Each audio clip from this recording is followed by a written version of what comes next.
Hey guys, Flugger Modern Productions here, and I'm gonna do my Q&A vid now. So let's start with Zero Shinobi Productions. If you had to marry a Runescape god, which would it be? I'm actually a godless, so I disagree with each and every one of the gods' ideals. What I support is individualism, and none of them really embody that except for Gothix in a sense. But Gothix is dead, so I can't support him. I was previously Zaroshan, but I've sort of changed a bit. But now I guess I would still pick Zaros or Armadillo because just the idea of peaceful coexistence between the gods and the mortals, it's still better than what the other gods, like Sarah, Zamrock, Bandos have to offer.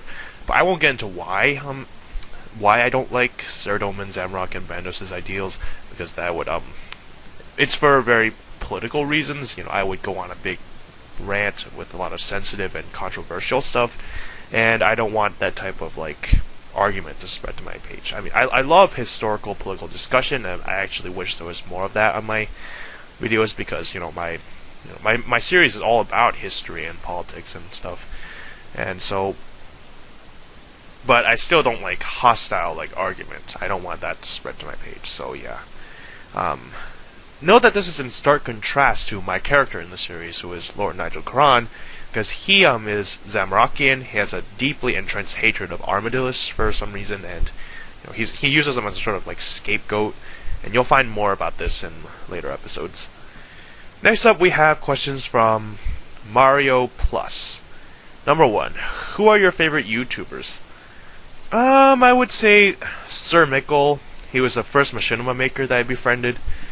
Silken Shadow, my most prominent actor and helper all these years. Miles Power, he makes some really interesting videos about debunking conspiracy theorists, people who deny that AIDS exists, people who believe that the Earth is flat. Yeah, there's still those types around, And Moplox, he has 22,000 subscribers, and he still responds to every comment on his vids, which is, in my opinion, that's pretty extraordinary, Second, what/who is your inspiration? Many commenters ask this, so I'll answer bits and pieces of it with each comment. For your bit and piece, I'll talk about Colucci100. He was the guy who inspired me to make videos in the first place, because he had a series a while back called Secret, and unfortunately he quit that, and he took it completely down from his channel, and it's just a shame. But it was a lot like The Release. They were both inspired by a real life showing. Secret specifically was inspired by Lost, and to be honest, so is my series. It's a lot inspired by Lost. It is my favorite TV show of all time.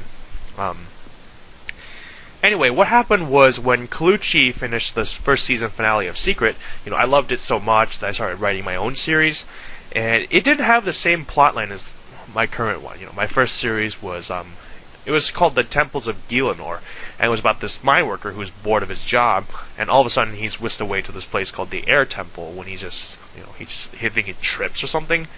And no, I don't mean drug trips, but I mean he trips on a rock and hits his head. Doesn't hit. Never mind. He's just whisked away to the Air Temple somehow.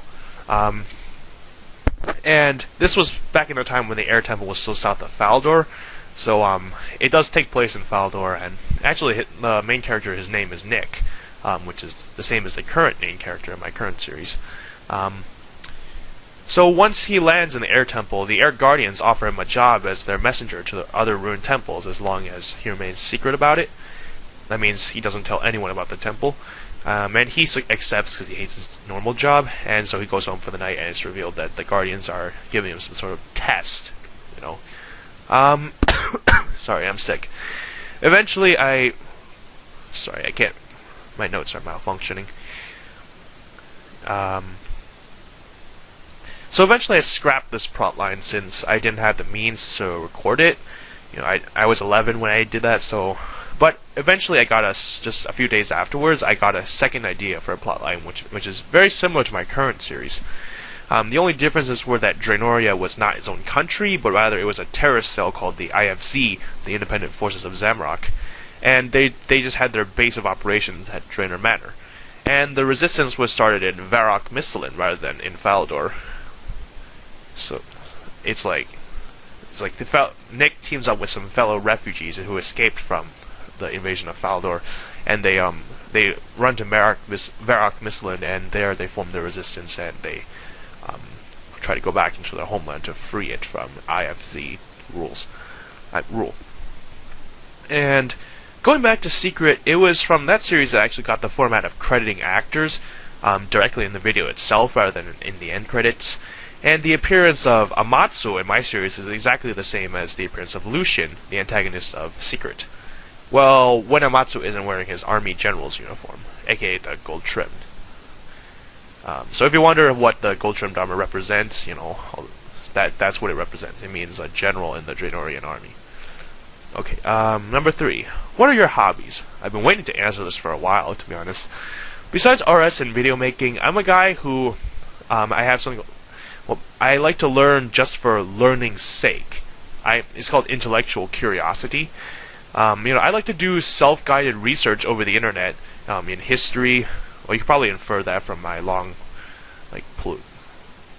never mind. I'll cut this out.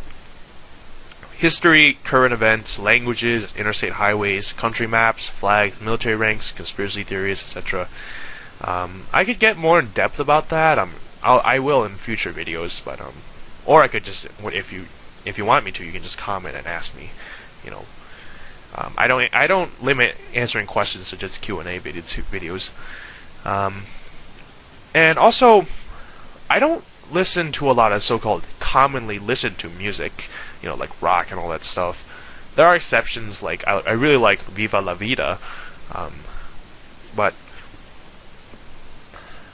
like normally I only listen to political music like military marches and national anthems, and also music from TV shows and movies to use in my series. Alright. Number 4, hot or cold colors. I don't know what you mean by this, so I'll just tell you my favorite color is red. Number 5, favorite meal. Any raw fish sushi as long as it's filling, meaning not those lame old 12-piece boxes. I need probably 40 to 50 pieces, to be full. I hate limits in general. I only really get sushi if I'm at a sushi buffet. It's only really worth the price. Alright, let me change the scenery a bit. Wait. Oh, see those flags in the background? I just love them. This is where I got the design for the flag of Draenoria from. You can see they're pretty much the same, except with, yeah. And let me change the scenery a bit. Alright guys, the scenery has been changed, and it's time to answer Vethex's comment. What are you most looking forward to? I'm looking forward to publishing my first book. It's basically a manifesto of my ideals regarding, certain messages I've concluded from my life over the years regarding individualism. Some of it's going to be a reiteration of already prominent anti-conformist, pro-individualist messages, such as that there's nothing morally wrong with a man wearing a skirt, or stuff like that.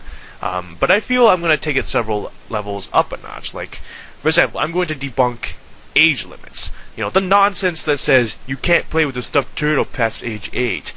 Contrary to popular belief, all age limits are just arbitrarily assigned by society. Is there any real quote-unquote justification as to why a stuffed turtle is just for an 8-year-old and not for an 80-year-old, besides the fact that society says so? Does it do any physical or emotional harm to the world to let a person keep playing with a stuffed turtle beyond this arbitrary numeral? And that's only the start of it. There are a lot of other related issues that I've... Oh look, this is giant... Golden Chinchompa, really. Okay.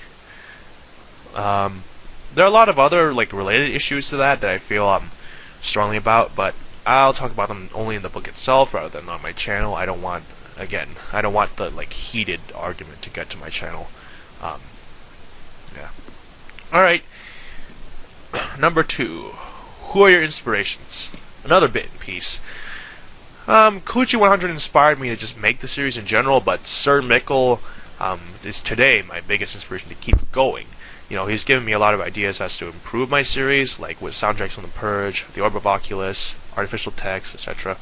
And when he opened his friends chat, from there I received my first wave of new actors, and I was finally able to rely on more than just 2 actors, for the whole series. Yeah, which when I started, I only had 2 actors, so yeah. Um, and number 3, who would you most like to work with in the future? Any new machinima make? Alright guys, I changed the scenery again, and the next question is from Wizif. Who do you think you are? Oh, great question. I think I'm going to answer that very bluntly.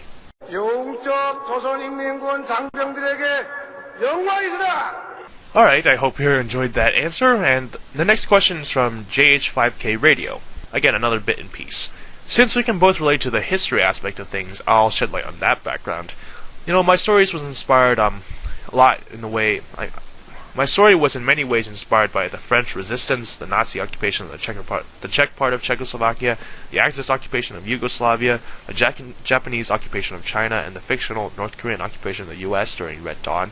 I believe you would know this, since I actually sent you a clip from Red Dawn when you were helping me with... How did those ashes appear there? Okay, when you were helping me with Quran's speech scene. The occupation of the Czech lands is where the central setting of the series gets its name. You know, if you haven't noticed already, the Protectorate of Bohemia and Moravia sounds very similar to the Protectorate of Fladia and Esgoldia. The occupation of Yugoslavia, that's where I got the idea to put multiple resistances rather than one. You know, the Zaroshan ultra-nationalists were inspired by the Chetniks in German-occupied Serbia, who were extremely bigoted and such. I was originally going to include a Bandosian resistance in temporary alliance with them, inspired by the communist partisans, but that would have been too much work. Also, Pierre Alphonse, the Protectorate Prime Minister, who is really just a puppet and a figurehead giving off the illusion of Asgardian representation in the Janorian-dominated government, was pictured to represent Milan Nedic, who was the puppet, he was his equivalent in the German puppet government in Serbia, in Axis-occupied Serbia. Before Pierre Alphonse had a definite name, I actually referred to him in my notes as Milan Nedic, because I had nothing else to call him. Alright, it's time for JH5K's second comment. I don't really know about this one because I never really thought about it, and I actually don't watch a lot of TV, surprisingly. So I also don't know a ton of professional actors. I guess I could have Emily de Ravin, or I don't know however they pronounce it, to voice and act as Susan, and Anna Torv to voice and act as Anna. And I would have Joshua Jackson acting and voicing as Percy, and Matthew Fox acting and voicing as Nick, and maybe Randall Park acting and voicing as my character, Lord Nigel Karan, since he played Kim Jong-un in the interview. And, you know, it's perfect to have someone who already played a dictator to play a dictator. And Hiroyuki Sanada voicing and acting as Amatsu, aka the secret police chief. Alright. And last but not least, we have our comments from Sir Mickle. 1. Another bit and piece. A lot of the inspiration comes from historical events, such as World War II and the present-day situation in North Korea. Like Nazi Germany and North Korea, Janori likes to threaten its neighbors, and there's a bit of social Darwinism in Quran's ideals. You know, he believes that conquered Asgardian people have proved themselves to be weaker, and thus by Zamrock and Darwin's ideal of survival of the strong, he believes that the Asgardians exist for no other reasons than to serve the stronger Janorian civilization. And Quran, like Hitler, enjoys scapegoating. You know, in his case, he blames the Armadi list for his nation's woes.